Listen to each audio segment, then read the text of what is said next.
Frankfurt میں مقیم کشمیریوں، سکھوں اور پاکستانیوں نے مل کر یوم یکجہتی کشمیر ریلی نکالی جو مرکزی ریلوے اسٹیشن سے شروع ہو کر بھارتی قونصل خانے کے سامنے ختم ہوئی۔ تفصیل بتا رہے ہیں شبیر احمد کھوکر۔ فرینکفرٹ کے مرکزی ریلوے اسٹیشن سے شروع ہونے والے احتجاجی مارچ میں مظاہرین نے کشمیری پرچم، کتبے اور بینر اٹھا رکھے تھے۔ مظاہرین نے بھارتی قونصل خانے کے سامنے جمع ہو کر کشمیریوں کی آزادی کے حق میں اور بھارتی تسلط کے خلاف فلک شگاف نعرے لگائے۔ انڈین گورنمنٹ کو باور کراتے ہیں کہ یہ جو کشمیر کے اوپر ظلم کر رہے ہیں اپنا ظلم ختم کرے۔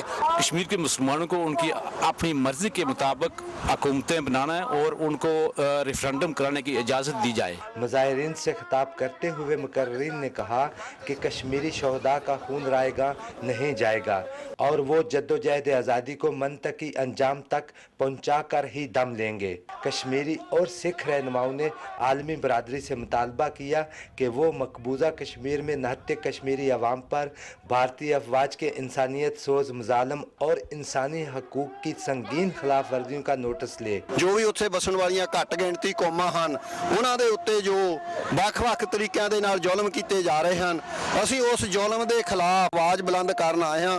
مظاہرین نے بھارتی قونصل خانے کے سامنے پرامن طریقے سے اپنا احتجاج ریکارڈ کرایا اور کشمیر کونسل کے رہنماؤں نے ایک یادداشت پیش کی۔ مظاہرین کا کہنا ہے کہ ہم ظلم کے خلاف اپنی آواز اٹھانے آئے ہیں اور جب تک کشمیر آزاد نہیں ہو جاتا ہم یہ آواز بلند کرتے رہیں گے۔ شبیر احمد کھوکر، پاکستان ٹیلی ویژن نیوز، فرینکفرٹ، جرمنی۔